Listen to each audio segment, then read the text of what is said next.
If you've been thinking about moving from New York to New Jersey, stick around because I think I got the video for you.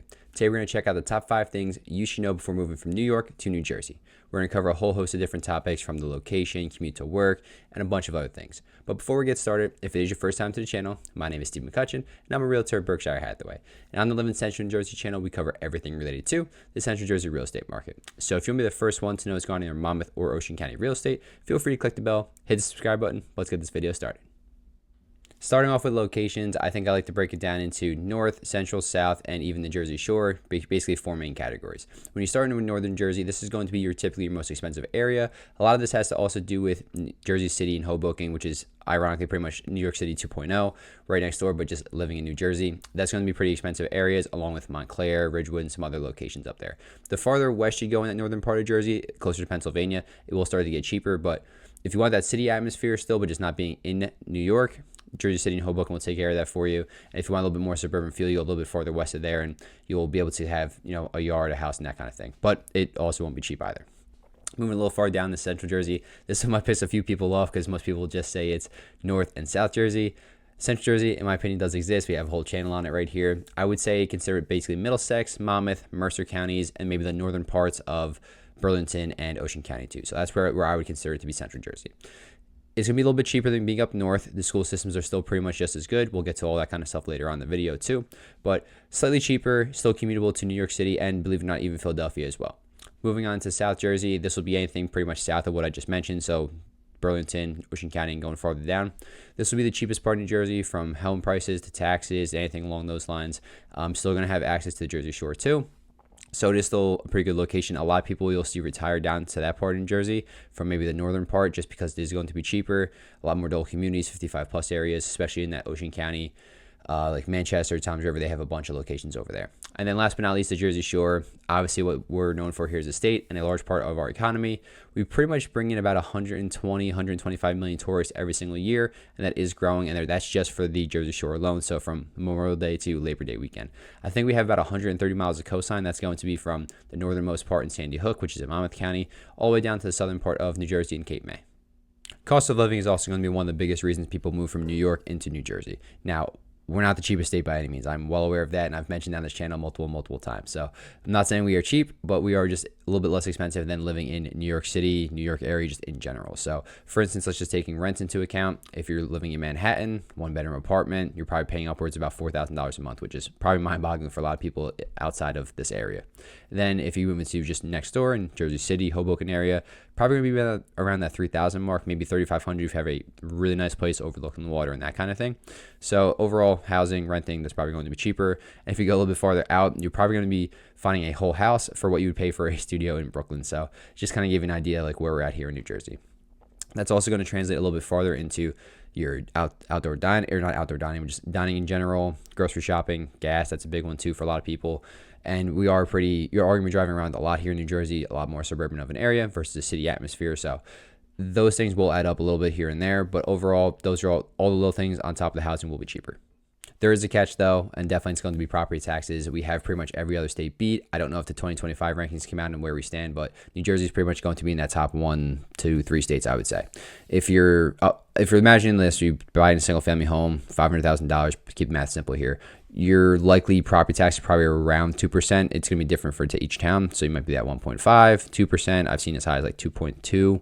So just kind of give you an idea. But yes, your property tax bill on a $500,000 home could easily be $10,000 living here in New Jersey. On the caveat though to that, if you're living in New York City, there's going to be a city tax of 3 to 4%. So theoretically, it kind of cancels itself out or balances itself out. So it could be still a little bit cheaper here, even with the high property taxes.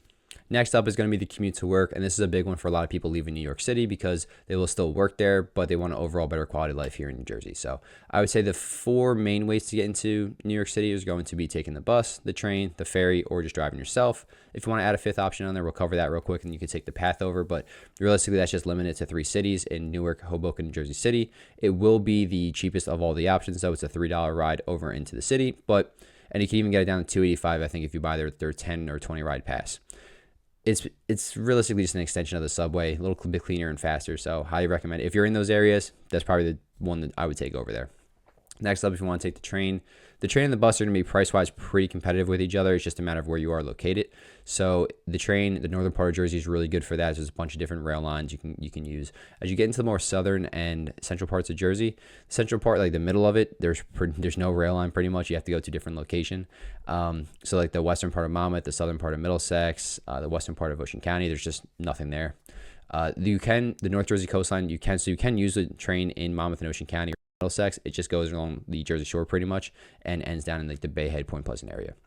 Then moving on to the bus, this one's going to have unlimited options. You can take either NJ Transit, which also does the train, or even an Academy bus. They're just two different, one's private, one's through the public transportation system.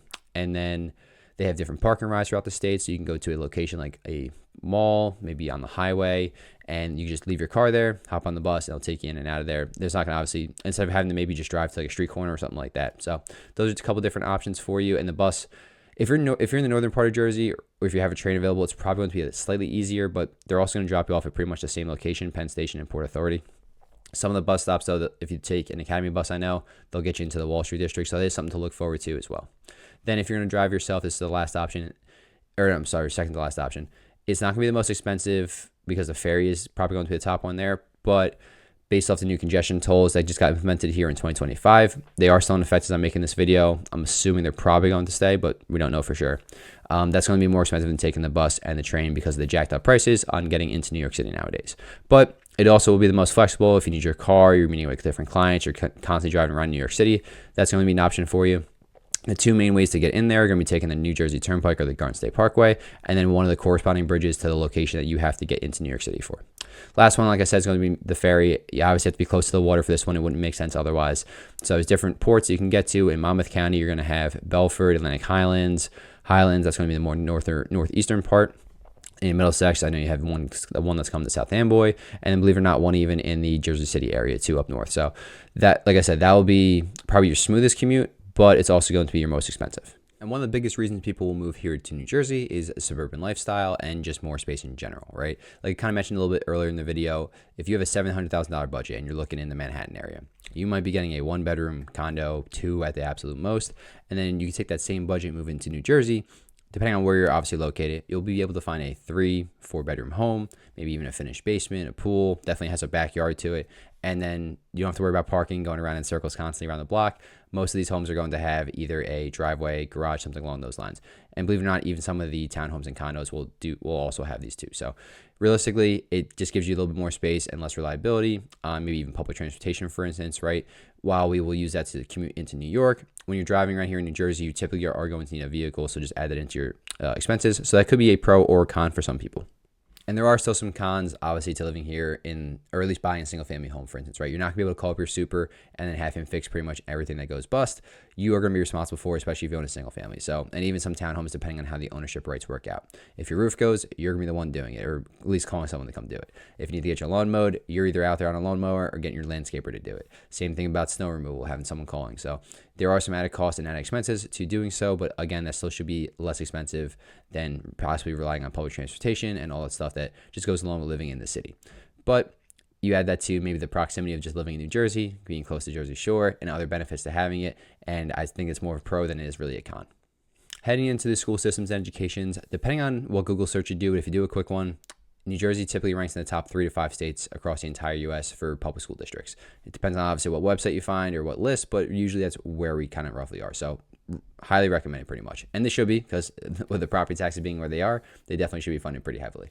Now, I will say there's a couple different differences at least from what I read online. I can't say I ever went to New York City schools, but from what I saw, this should be easier on parents living here in New Jersey versus being in New York City. In New Jersey, whatever your address is, and your child is just districted to that school. So if you live at 123 Main Street, they're going to so-and-so elementary, another middle school, and then high school. It's basically mapped out for you. Whereas from what I read in New York, you could be putting in applications and there's different lottery systems. So I think it's probably an easier just transition for the parents specifically, and then obviously the kids too, because they know exactly where they're going. Then not all school systems are going to be created equally, right? So I would recommend doing your own research. The 2 best websites I find are going to be niche.com and greatschools.org. Those are usually the top 2 for rankings in our state. And then I would say the farther south you go into New Jersey, the schools kind of get a little bit worse, but just, I guess, bad in comparison, realistically. We have some top-notch districts in Princeton or Montclair. They're going to be up north and west. And then Monmouth County has a really good school system as well. So there's a little less funding in the south because you're going to have less property taxes and then the overall home prices too. So maybe that could play a part into it. But realistically, it's still probably better than most parts of the country. And one last thing to touch upon with these school districts and just education in general, buying in a good school district or good area is usually a really smart idea for resale value. So even if you're someone that doesn't want to have kids or you don't want to have a family necessarily, it's not a bad idea to buy in these areas because you know they're not going to depreciate in value pretty much, right? So you're going to have a bigger buyer pool of families that want to move to a certain location, possibly based on the school district just alone, right? So they're going to just pick out a certain town. And if you own there, it's going to be better for you. Now, will your taxes probably be a little bit higher, a little bit more expensive of an area? Yes, not disagreeing with that in aspect, but if you're looking for resale value down the line, 5, 10, 15 years, it can be very beneficial to be buying these areas too, because the more families that are looking there, lack of inventory that we currently have, the prices aren't going to be decline, and even in a normal market, they're going to be pretty stable. We'd love to hear your thoughts in the comments down below, especially if you've made the jump from New York to New Jersey already, or the things that surprised you, maybe that I missed, or some things that are pretty spot on. We'd love just to get a little bit of feedback on the video. With that being said, though, if you are looking to move to the Central Jersey area, feel free to reach out. All my contact information is down low in the comments and description. So whether you're 1 month, 3 months, 6 months, even a year out, doesn't matter to me. Let's just get you on the right path towards your real estate goals. And if you're looking to move to a different part of the Central Jersey area, check out the videos popping up and hopefully help out a bit too. Have a great day.